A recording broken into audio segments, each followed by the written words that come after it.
आश्चर्य वाटलं की पंतप्रधान घराणेशाहीवर टीका करतायत आणि आता ही यादीमध्ये किती जणांची मुली आहेत एक, आणि दुसरं त्यांना आवडणार नाही पण मुख्यमंत्र्यांना किंवा शर्यतीत किंवा असे पुढे कोणी त्रास देणारे जे चेहरे त्यांना दिल्लीला पाठवून दिलंय. अच्छा, तुम्हाला असं म्हणायचं की रोख नेमका कोणाकडे आहे तुमचा? नाही, आता भाजपची जी नावं आहेत हां, तर ते जे कोणी कदाचित उद्या मुख्यमंत्र्यांना अडचणीचे ठरवू शकतील, म्हणजे आताचे उपमुख्यमंत्री, हां, ते दिल्लीला पाठवून दिलं. पण विश्वासजी, तुम्ही आता आमच्या स्टुडिओमध्ये आहात म्हणजे आमच्यासाठी तो फुलटॉस आहे. पंकजाताई नाराज होत्या, प्रीतमताईंना उमेदवारी द्यायचं हे ठरलेलं होतं. मग आता जर पंकजाताईंना बीडमधनं उमेदवारी दिली जात असेल तर प्रीतमताईंचं काय, आणि पंकजा मुंडे खरोखरच दिल्लीमध्ये सुखी राहतील का? नक्कीच राहतील. त्या राजकारणामध्ये फुल टाईम राजकारणामध्ये आणि भारतीय जनता पक्षामध्ये पक्ष जी जबाबदारी देतो ती जबाबदारी घ्यावी लागते. जसं देवेंद्रजी फडणवीस हे मुख्यमंत्री होते पण परिस्थिती बदलली, अलायन्सचं सरकार आलं, त्यांना उपमुख्यमंत्रीपद घ्यावं लागलं आणि ते आपला रोल चांगल्या प्रमाणे निभवतात आहे. आता सुधीर भाऊंचा जर विचार केला तर सुधीर भाऊंनी सर्वप्रथम लोकसभाच लढलेली आहे. लोकसभा लढणं हे त्यांच्यासाठी नवीन नाही आहे. आता प्रीतमताईंचा जो विषय आहे, पक्ष त्यांची देखील काळजी करेल, त्यांचा देखील विचार करेल. 2 जागा जळगाव आणि उत्तर मुंबई. भाजपने यापूर्वी या जागा वाटपाच्या पूर्वी एक तुमचा म्हणून एक अंतर्गत तुम्ही सर्वे केलेला होता. खासदारांनी किती काम केलेलं आहे, त्याचा प्रोग्रेस कार्ड काय आहे हे सगळं तुम्ही जाणून घेतलेलं होतं. त्याच सगळ्या सर्वेचा परिणाम म्हणून हे 2 बदल आहेत का, जळगाव आणि उत्तर मुंबई? नक्कीच आहे. बदल बघा, भारतीय जनता पक्षाने प्रो इन्कम्बन्सी आणि अँटी इन्कम्बन्सी याचा पूर्ण अभ्यास केला. जिथे इन्कम्बन्सी असं वाटतं तिकडे त्यांनी बदलले.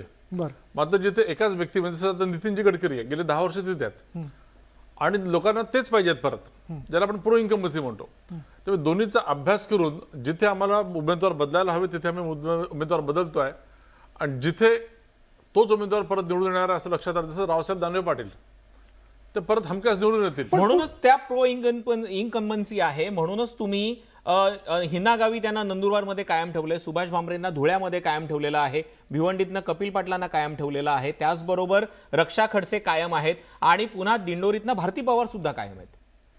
हो, नक्कीच. म्हणजे आमचं जे इंटरनल अभ्यास असतो, सर्वे असतो, त्याप्रमाणे आम्ही करतोय. पण अजून पूनम महाजन यांच्या मतदारसंघाबद्दलचा निर्णय का होऊ शकला नाही? होईल ना, होईल. आता काय वाटाघाटी चालू आहे. आता या अशा सीट्स आहेत की जिकडे अजितदादा पवार गट किंवा एकनाथ शिंदे गट आहेत, जे ॲडजस्टमेंटचे आणि डिस्कशनचे विषय आहेत ते आपण बाजूला ठेवलेले आहेत, जे क्लिअर. जसं नागपूरना अजितदादांचा क्लेम होता ना एकनाथ शिंदेचा, तर अशा सीट्स आपण घोषित केल्या आहेत. 2014 मध्ये पूनम महाजन यांना मिळालेल्या मतदानाची टक्केवारी जी होती ती 2019 मध्ये घसरली. त्याचाही विचार यंदा तिकीट देताना होऊ शकतो का? नाही, नक्कीच. म्हणजे आमच्याकडनं इलेक्ट्रियल पॉलिटिक्स आणि विनेबिलिटी याच्याप्रमाणे हे सगळे मुद्दे केले जातात.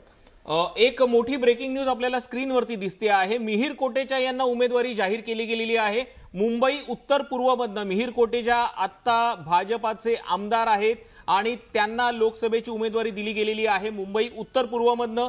त्याचबरोबर सुधाकर शृंगारे यांना लातूरमधनं उमेदवारी आहे. रणजित नाईक निंबाळकर यांना माढ्यातनं उमेदवारी आहे. संजय काका पाटील सांगलीतनं कायम राहिलेले आहेत. मिहिर कोटेचा सरप्राइझिंग उमेदवार आहेत. जर आपण मुंबईचा विचार केला विश्वासजी, तर याआधी सुद्धा आपण यांना तिकीट दिलेलंच होतं. नगरसेवक होते, ते खासदार झालेले होते मनोज कोटक, आणि आता मिहिर कोटेचा पुन्हा एकदा आमदाराच्या रूपातनं त्यांचं प्रमोशन होऊन खासदाराच्या रूपात ते जाताना दिसत आहेत. मिहिरभाई कोटेचा हे अतिशय आमचे जुने आणि सिनियर कार्यकर्ते, आजही ते महाराष्ट्राचे ट्रेझरर आहेत. आणि जेव्हा सरदार तारासिंग यांच्यानंतर कोण हा ज्या विषय आला तर सर्व मतांनी मिहिर कोटेचाचं नाव आलं. तर मिहिर कोटेचा हा तिथला एक नोन फेस आहे. याच्या आधी जसं आमचे कोटक होते, त्याच्या आधी किरट सोमय्या देखील निवडून गेलेले आहे. त्यामुळे हा मतदारसंघ अतिशय आमच्या दृष्टीने सुरक्षित आहेत.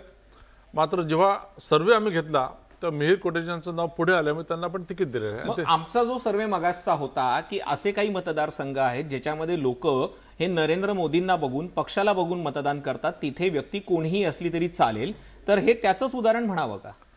नाही, 2 गोष्टी. तो मुद्दा बरोबर आहे. मोठ्या प्रमाणामध्ये लोक मोदीजींनाच वोट देणार आहे, पण ते करत असताना शेवटी ग्राउंडवर खासदाराला काम करायचं आहे.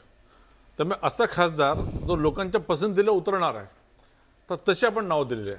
पण मग लातूर आणि सोलापूरच्या बाबतीत काय? लातूरच्या बाबतीत काय अशी चर्चा होती की लातूरमध्ये चेहरा सापडत नाही म्हणून पुन्हा एकदा शृंगारे पुढे येऊ शकतात. इथं तुम्ही हे गणित लक्षात घेतलेलं आहे का किंवा गृहीत धरलं आहे का की मोदी आहेत म्हणून शृंगारेंना मतदान होऊ शकतं आणि सोलापुरातलं अजून काही ठरलेलं नाही? नाही बघा, सोलापूरची ठरेल. विषय असा आहे की तिथे सर्वेप्रमाणे लोकांनी ज्याला जास्त पसंती दिली आहे, होऊ शकतं जो ऑलरेडी अस्तित्वात आहे त्याला पसंती मिळालेली आहे किंवा नवीन माणसाला पसंती मिळाली आहे. आज पियुष गोयलांचं नाव जे आलेलं आहे, लोकांनी त्यांना पसंती दिलेली आहे म्हणून पियुष गोयलांचं नाव आलेलं आहे. पण पियुष गोयलांना जर म्हणजे आपण जर विचार केला, राज्यसभेवरती काम करत होते, मंत्री म्हणून चांगलं काम केलं होतं, रेल्वे मंत्री म्हणून तर त्यांनी फारच सुंदर छाप टाकलेली होती आपल्या कामाची. मग एक व्यक्ती तिथे सेट आहे, काम करते आहे, लोकांचे प्रश्न सोडवते आहेत, प्लस मुंबईशी कनेक्शन आहे. मग असं असताना पुन्हा लोकसभेच्या निवडणुकीच्या रिंगणात उतरवण्याचं कारण काय? आणि पुन्हा एकदा तो मतदारसंघ सेफ आहे, तिथून दुसरा कोणीही असता तरी निवडून गेला की गोपाळ शेट्टी तुमच्या सर्व्हेमध्ये पासच होऊ शकले नाहीत? नाही बघा, हीच तर खासियत आहे भारतीय जनता पक्षाची.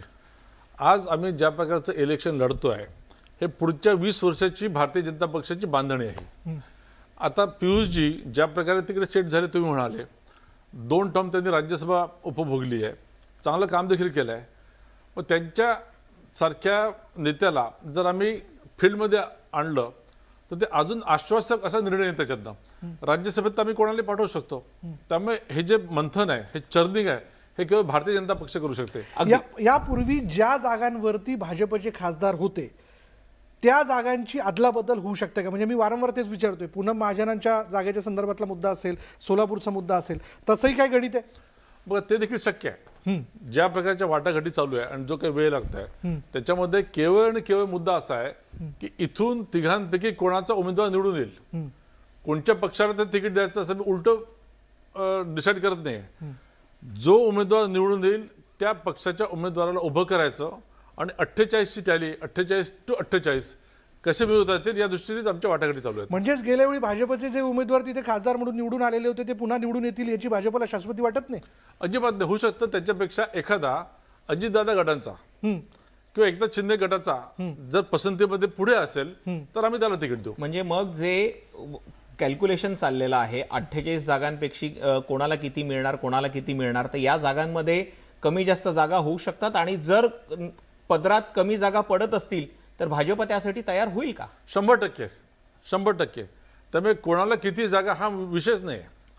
मात्र कोणाच्या उमेदवारामुळे आपण निवडून येणार आहे त्याच्यासाठीच ते चर्चा चालू आहे. आम्हाला 45च्या पुढे जायचंय आणि आम्ही जाणार.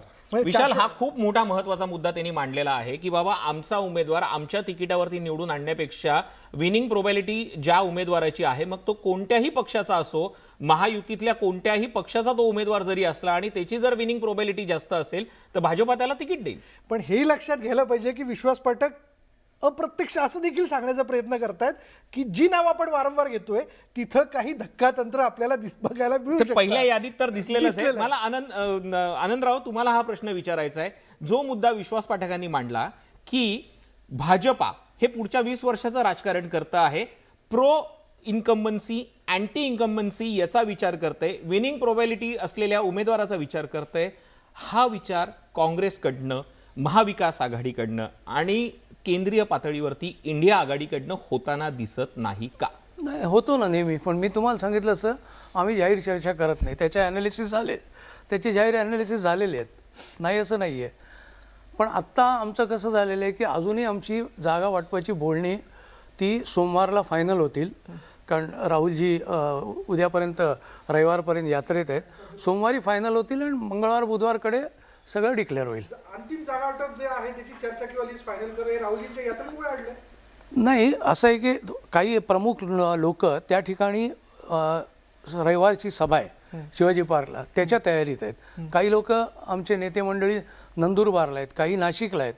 त्यामुळे हे सगळं रविवारी संपल्यानंतर सोमवारी फायनल. पण झालं आता भाजपची पहिली 15 लोकांची यादी जी समोर आलेली आहे. वेळ आहे, अजून निवडणुका जाहीर नाही आहेत. मंडप लागायला पाहिजे. निवडणुका जाहीर नाही, मांडव परतनीची वेळ यायची नाही असं व्हायचं. अजून निवडणूक आयुक्त नेमले गेलेले नाही आहेत. होते त्यांनी राजीनामा दिला. म्हणजे केव्हाही सगळं फायनल व्हायचं. बघा आपणही वाट बघतोय की आनंदरावांचं नाव घोषित होईल पुण्यात. विशाल, हाच मुद्दा आहे ना. म्हणजे आनंदराव असं म्हणतायत की काही मुलं असतात जी परीक्षेला टेन्शन घेत नाहीत. परीक्षा जाहीर होते मग आपण बघू अभ्यास कधी करायचा. आणि दुसरीकडे भाजपा हा हुशार मुलासारखा मार्च महिन्यात एप्रिल महिन्यात परीक्षा लागणारच आहे त्याची तयारी मी डिसेंबर पासून करतो. शाश्वती फक्त घराण्याशाहीमध्ये असते ही मानसिकता की परीक्षा नाही दिली तरी आपलं जीवन जे काय ते होणार आहे असं म्हणणं आहे. बरं, पण यात दोन नावं जी दिसत आहेत पुन्हा हिना गावित आणि धोत्रेंचे सुपुत्र, मग ही घराणेशाही नाही का? बरं, आता घराणेशाहीचा जर तुम्ही अर्थ बघितला तर गांधी परिवार म्हणजे देशावर राज्य करून काढेल गांधी परिवारच काढणार किंवा मुलायम सिंग यादव परिवारच काढणार. मला सांगा की भारतीय जनता पक्षामध्ये आमचा पुढचा अध्यक्ष कोण राहील हे आज कोणी सांगू शकतं? पुढचा प्रधानमंत्री कोण राहील हे आज कोणी सांगू शकतं? बरं, तर व्यापकतेने बघा, होऊ शकतं की एखादा जसं पियुष गोयलांचे वडील होते मंत्री होते पण त्यांच्या मुलांनी देखील कर्तबगारीने आपलं नाव कमवलं. अनंतरावांनी आपल्या घरचं उदाहरण दिलं. त्याचप्रमाणे नितीन गडकरी देखील म्हणतात की माझा मुलगा जर स्वकर्तृत्वावर जर पुढे येत असेल तर मला हरकत नाही, मात्र माझा मुलगा म्हणून त्याला तिकीट मिळावं. घराणेशाहीतला आमचा आणि यांच्यातला हा फरक आहे. बरं, पण हे काँग्रेस केव्हा करणार? कार्यकर्ते अजूनही सतरंज्या उचलतात, मंडप उभारतात, पण त्यांना अजून तिकीट काय? काँग्रेस सुद्धा कार्यकर्त्याला न्याय देते नाही असं नाही. अनेक लोक असे कार्यकर्ते म्हणून सुरू झाले आणि आज राष्ट्रीय पातळीवर म्हणून ते जाऊन रवींद्र धंगेकर 2 पक्ष बदलून तुमच्या काँग्रेसमध्ये आलेले आहेत, पुन्हा त्यांना लोकसभेच्या उमेदवारीच्या संदर्भात चर्चेला पुढे आणलं जात आहे. असं आहे, प्रत्येक जण इच्छुक असतो तो आपलं नाव जाहीर करतो, त्यात काही गैर आहे असं? कारण तुम्ही जुने काँग्रेसवाले आहात ना. प्रत्येकाला आपलं नाव जाहीर करायचा, इच्छा व्यक्त करायचा अधिकार आहे, तर त्याच्यात काही आक्षेप घेण्याचं कारण तुम्ही स्वतः जाहीरपणे सांगितलंय की मी इच्छुक आहे लोकसभेकरता? नाही, मी नाही सांगितलं. पण आहात ना इच्छुक तुम्ही? मी नाही सांगितलं. मी पक्षाकडे रितसर अर्ज केलेला आहे. ठीक आहे सर, मला या मुद्द्यावर मागितलं होतं अर्ज म्हणण्यापेक्षा सर मला हा मुद्दा विचारायचा होता की असं म्हणतात की everything is fair in love and politics. रावेरमधल्या जागेचा जर आपण विचार करायचा म्हटला तर सगळ्यांना वाटत होतं की रक्षा खडसेंना उमेदवारी मिळणार नाही. त्यांना उमेदवारी दिली गेली. जोपर्यंत उमेदवारी घोषित केली जात नव्हती तेव्हा सगळेजण म्हणत होते की ती जागा राष्ट्रवादीच्या वाट्याला आली, एकनाथ खडसे तिथून उभे राहतील. मात्र आता एकाच घरातले 2 उमेदवार एकमेकांच्या विरोधात उभे राहणार. अशी महाराष्ट्रात आता आणखी काही उदाहरणं येत आहेत. नाही, पण प्रतिक्रिया म्हणजे इतकीच हे नको. आज फार आवडतं बोलतायत ना अनंतराव, मला असं वाटतं. म्हणजे त्यांना काही मतं व्यक्तच करायची नाही असं वाटतं मला. त्यांना इव्हेंट करायला आवडत नाही.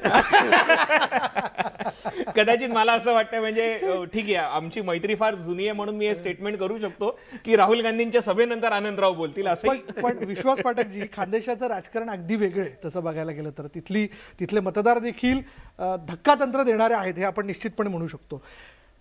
स्मिता वाघ यांचं नाव पुढे येणं, यापूर्वीचे तुमचे जे स्टँडिंग खासदार होते, मी पुन्हा त्याच मुद्द्यावरती येतो. काय नेमकं म्हणजे पक्ष खुश नव्हता, प्रगती पुस्तक ओके नव्हतं, काय नेमकं? बघा, नाव पुढे येणं आणणं हे तुम्ही लोकच करता. बरं, आमच्याकडनं तर पण स्मिता वाघ हे नाव आपण बोललोच नव्हतं, अपेक्षित नव्हतं. त्यांचा तोच मुद्दा आहे ना, नाव पुढे तुम्ही आणतायत असं ते ब्लेम आपल्यावर करतायत. कधीतरी तुम्हाला कधी काही बातमी मिळाली आहे का? बरं, तुम्हीच म्हणता की धक्कातंत्र असतं आमच्याकडनं, त्यामुळे नाव आमच्याकडनं काही पुढे आणलेलं नव्हतं. आणि मी परत तेच म्हणतो की विनेबिलिटी, आता रक्षा खडसेंना तिकीट द्यावं की नाही, घरचं राजकारण किंवा नाथाभाऊंचं राजकारण हे सगळे या वादात न जाता आज त्या आमच्या पक्षाच्या निष्ठावान कार्यकर्त्या आहे, त्या निवडून येतात, त्यामुळे आम्ही त्यांना तिकीट दिलं. आपण पुन्हा एकदा एक नजर टाकूया. जे 15 उमेदवारांची नावांची यादी जी जाहीर करण्यात आलेली आहे, हे 15 उमेदवार नेमके कोण आहेत त्यावरती परत एक नजर टाकूयात. आता एक क्षणाची महत्त्वाची बातमी आपण बघतोय. भाजपच्या यादीची सगळेच जण प्रतीक्षा करत होते, पण 15 नावं आता जाहीर होताना आपण बघतोय. उत्तर मुंबईतनं पियुष गोयल, त्याचबरोबर पुढलं नाव जे समोर येते ते म्हणजे पुण्यातनं भाजपकडनं मुरलीधर मोहोळ, मुरली अण्णा मोहोळ